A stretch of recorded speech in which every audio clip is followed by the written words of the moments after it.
It's always good to kind of start with the basic fundamentals of kind of getting to know your body. And then from there, you start to kind of build strength. For a beginner performer, is when you start to kind of introduce a little bit more body. For the programs that I've worked with, usually you will always start with at least 1 hour in the beginning of rehearsal of just dance and warming up your body. Hello, everybody, and welcome back to another fantastic episode of Beyond the Steps, produced by Apolla Performance and Turning Point Dance Creations. I'm Bree Zabrowski with Melissa McDaniel Grisham, and we've got another really, really great conversation lined up. We're talking about building a foundation and progressing through Colorguard. And Colorguard is one of those worlds that there's a lot of layers there, and once you dive in, there is so much to know and understand. I call them artistic athletes because that's exactly what they are. They're just doing incredible things with their bodies. So I'm excited to tell you who we've got back with us today. We've got Michael Rosales. He's one of the most sought after choreographers in the country. He has danced for many recording artists, toured with the Tonys, Emmy Award winning show Blast, appeared in blockbuster movie Rent. Michael's one of the co-founders of TAE Talent Agency and is the creative director of the Breakdown Camp, which focuses on teaching movement and fundamentals for marching musicians. Michael, welcome back. Thanks for being here. Thank you for having me. I'm so excited to, sit down and chat with you guys. You always have so much like great insight because you're like boots on the ground. You see it all. So we're excited to dive in with you. Yes, thank you so much for taking the time with us today. I want to jump right in. So we have a lot to cover. Many performers and instructors are often searching for ways to accelerate skills in their development. They want, we're in an instant gratification society today. Like, how can I get there faster? In your experience, what are the foundational elements when truly mastered allow performers to advance as quickly as possible? We see this in all areas, right? From dance to color guard. People want to get to the big flashy things, and it's just more important than ever to, again, we'll all say it from the rooftop, basic fundamentals. Check your technique. Spend time going over your technique, especially when you're talking about color guard, where it's all about preciseness and your touch and your release. Like you always need to know where your release is when you're tossing a 5 rotation or a 6 rotation before you do the turn underneath or the slide underneath or all the cartwheel or the flip underneath. So you have to kind of trust your foundation first so you can successfully do some of these big skills, especially in color guard. So Michael, what kind of movement would you encourage the color guard athletes to train in, right? Is it ballet? Is it jazz? Is it a little bit of both? Like what kind of movement would you encourage them to work for? I think just in general, basic fundamentals of ballet is a good starting point, because it allows them to be familiar with their bodies, their posture, their lines. So those are always a good places to start. And then from there, it just all depends on stylistic choices of the choreographer and the program and the direction of the show that you're going to want to kind of present the following season.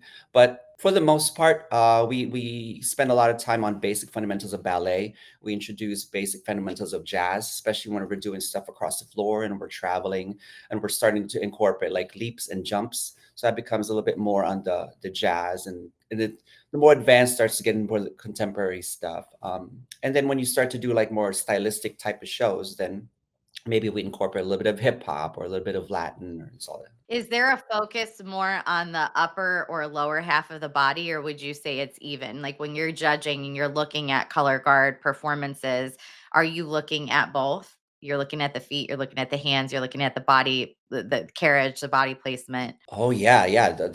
So in our world, there's a movement judge, and the movement judge kind of encompasses everything in going on in your body, and so they want you to be able to kind of incorporate your whole lower body when you're reaching over, when you're doing a full lunge, like how engaged is your whole body. So yeah, it's a full body. Great. That's fantastic. So dance movement comes in really handy for those athletes. I want to talk about equipment work because As I said earlier, there's a lot of layers here, and one that adds a more complex layer is working with the equipment, particularly a flag, a rifle, saber. It can cause some hurdles for these artistic athletes. What are some of the most common technical challenges you see, and what are your go-to drills or approaches to help performers achieve greater control and fluidity, especially using those types of props or equipment? I think especially with activity these days, movement and dance, to me, is high up on the list because if you don't are not familiar with how to use your body, it's going to be kind of hard to manipulate a piece of equipment. So it's always good to kind of start with the basic fundamentals of kind of getting to know your body, and then from there you start to kind of build strength. Like when you're starting on flag is where normally most beginners start, is learning to kind of build the muscles to kind of manipulate this in different ways. So they do different types of spins, they do some angle work, so a lot of wrist work is important to kind of gain that strength and that flexibility to be able to kind of do some of those moves. Carriage, a lot of like your biceps, when you're catching that equipment, it's coming at you, from 30 feet in the air, coming down. You'll be able to have that strength in your biceps to be able to kind of manipulate that. Just being familiar with how to release this thing properly. So you're not throwing it across the field. So you start with smaller toss. Yeah, you start with smaller tosses, learning how to control that. Some basic fundamentals is like, just standing still with your feet in second position and seeing if you can toss straight up and if it'll come straight down. That's basic fundamentals. Yeah, when you do the choreography, are you setting movement first and adding the equipment in later, or are you starting from jump with the equipment? Oh, you're gonna start if you're writing equipment work, you wanna start with the equipment. And then, as it depends on the, I guess, the level of your students. If they're in the more advanced space, then you really wanna explore the body and make it feel like your equipment is part of your body and it's extension of your body. This is one of those things that they make it look so easy, but I swear to God, like, if you were to put me out there, like, I can do this, and then I would get bonked in the head, I would be a hot mess. So I it is one of those things that they make it look so easy, but it's not at all. Yeah, I mean, they're the pros. And when you talk about like, like the Paramounts and the Pride of Cincinnati, I mean, these kids, I mean, I say kids, but they're grown, they're matured performers, they're young adults. They're the pros. They're at the top of the game in this activity. Yeah, it's really, really incredible to see, the work they put in the final product. So kudos to all of you for, the talent and the immense amount of time you put in. So oddly enough, I have a very relevant story for this episode. So when I was in high school, we had dance team, which danced with the band. Well, one year the band director had the bright idea that he was going to make the dance team the flag line as well for the halftime show. We don't know anything about. I mean, come on, dude. Are you serious right now? So he was like, "Yeah, over the summer during band camp, you'll learn the flag routine." And we're like, "Whatever." Can I tell you how many times my lip was busted? How many times the flag, like you said, went flying over there and somebody's running across the field trying to pick up a flag that they that is not possible. Like, you cannot just take some people and go, "Hey, hold this flag," and go over there and do this. Like, that actually takes a lot of skill, and, like, to your point, Bree, making it look easy, like, I think he thought, "Oh, you know what? It looks easy. You just twirl the flag around and no. Like, I really want to encourage people. Like, I wish I could go back to every game I've ever watched and been at and watch more closely the color guard and the winter guard and what they were doing, just because there's just so much skill required there, and again, it looks so easy, but it is not. They do an amazing job. He only did that for 1 year. That was a 1 year, that was a one and done, lesson learned, there. But you know what? I hear that story way too often, especially like working around Texas and working with band directors. Band directors, sometimes there are not enough color guard instructors to go around, especially if you're in a more rural city. It's at least a good quality instructor. And so a lot of times these band directors are kind of throwing themselves out there, be like, all right, let's make something up. Along that same line, it's not just about, like, spinning. It's not just about throwing. It's about the movement and equipment work together. So if you do have a situation, like you said, there's just not enough people to go around, not enough instructors to go around, or maybe not even the funds or resources to hire someone that's extremely professional. What are some of the key, what's the fundamental key principle to start with to seamlessly integrate body movement with equipment work and create a more impactful performance, especially if you can't get to those higher levels? There's basic fundamentals in equipment work, like your basic spins on both directions, both arms, learning how to kind of work in the planes, different planes in your body. That's really, really important. And then once you kind of start to get an idea of how to control this thing for a beginner performer, is when you start to kind of introduce a little bit more body. Obviously carriage and knowing your positions and knowing how to shift your weight side to side, those are all really important. So I guess it just depends on where your program is. So if you're an instructor, like, take a look at where your kids are and meet them where they're at, meet them where their needs are, and kind of learn how to show them new skills as they mature. One of the issues I see is, a lot of directors or choreographers or instructors or coaches, they kind of just jump in. They have an idea of what they want to teach their kids, and they just teach it without really setting them up to succeed yet. Because again, we're all rushing to get to the next thing, not just performers, but also like instructors and coaches. They're rushing. Like, take your time and kind of like meet your students where they're at. Yeah, it reminds me of like the professional, dance environment in LA or something. Like, you always see those teachers that like they've got like they've got like 15 counts of 8 that they've been working on, and they are going to get that 15 counts of 8 out, and it doesn't matter if everyone is lost, they're getting it out. And yeah, it's sometimes you just got to back up and like you're not going to get as far as you wanted, but it's more important that everybody gets it, right? To perform it. Yeah, that's a common issue. So, we see this a lot. I don't care if you're talking about, marching arts, dance, cheers, soccer. Athletes and performers hit plateaus in their progress, right? What are some of the mental and physical strategies you recommend to break through these barriers and how to continue to improve, especially when it relates to color guard? Yeah, I think especially the world we live in today, we have access to so many things on our hands, on our phone, on our laptop. I think allowing yourself to kind of take time to sit back and see what else is going on out there is always a good way to kind of like, hey, let me see what else is going on. I know, even as a choreographer, like, we have these blocks, right? You're like, I'm in a block right now. Like, how do I re-inspire myself to kind of maybe think differently? And so I think just using our resources online is a good tool for that. Classes, I always tell people, hey, if you ever have a block, go take a class. And it might not be a class in your profession. It could be a pottery class. You're going to take something away when you come through a struggle or a hurdle, and you're going to realize, oh, this is how I got through it, or this is how someone else told me to get through it, and maybe find a way to kind of implement that in some of the things that you're going through at the moment. I feel like to your point too, like doing something else that's outside of what your normal training schedule, doing something that's totally different, like pottery. It also kind of reminds you, maybe gives some perspective back about why you love doing the thing in the first place, which I think to your point, there is so much information available and there's so many different tools out there. It can be, just looking at my son and what he's going through with soccer, it can be very overwhelming. All the YouTube videos and all the Instagram, highlights and the tools and the training gear and this and that. Sometimes it's just about getting back to what you love and learning why you love to play the game and taking all the pressure off, right? Sometimes that'll do it too. Yeah, yeah, yeah. And for me personally, music.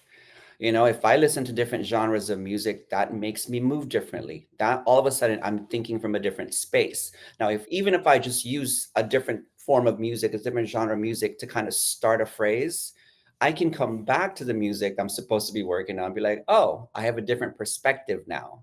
Let's try that. Just taking the weight off yourself, and maybe drawing inspiration from somewhere outside of that. I think it's so important to find the fun in it again, when you're under that intense pressure and scrutiny. Absolutely. And sometimes I think it's the other way around. I think sometimes these students, these younger ones, are bombarded, like you're saying, there's so much out there. And so they're constantly seeing other performers that are better than them. And so that puts this pressure on them. I'm like, why can't I be that good? Why can't I, do that trick or that skill? Or why can't I? So it's kind of like sometimes it's the other way, they're over. Overstimulated, over overstressed. Yeah, and then now they're talking themselves down. So it kind of goes the other way sometimes. It's homework time, everyone. We give homework on this show every single week. We have our guests give our viewers some piece of homework that they can work on between now and the next episode. This homework we would love for be for performers and instructors that are striving to get to the next level. So, Michael, can you give us three pieces of advice that you would offer that can have the most significant impact on a journey for a color guard or winter guard professional? I would encourage people to look at a different genre of music and or maybe a different style of movement than what you are normally familiar with, and kind of like see where that takes you. Allow yourself to go, let me just explore, let me mess up, let me create something good, you know. Um, I would say technique, always come back. Always come back. Even for me, I kind of enjoy just being at the gym and all of a sudden like, maybe let me do some plies here, just kind of check my alignment and where everything is. And finding joy in technique. I think a lot of times we put so much emphasis on the show or the choreography or the big elaborate moment that we kind of take away. And I think as instructors and coaches, it's our job to introduce technique and make sure that it's still enjoyable for all these kids to go through. The last bit of homework is I would say, and this is something I have to work on, is a little bit more empathy on yourself, and on the people around you. We live in a crazy world where you really don't know what other people are going through, and so just remind yourself to have a little bit of empathy to yourself and to the people around you. So that's my homework. This is a random question. I don't know. I'm just curious. When you're in color guard, do you guys have sessions where you're training just in movement and technique, or are they expected to sort of train in that way on their own outside of rehearsal and practice? So for the programs that I've worked with, usually you will always start with at least 1 hour in the beginning of rehearsal of just dance and warming up your body and touching your technique and maybe doing some across the floors, and just all dance and all movement for at least an hour, maybe more, depends on your rehearsal time.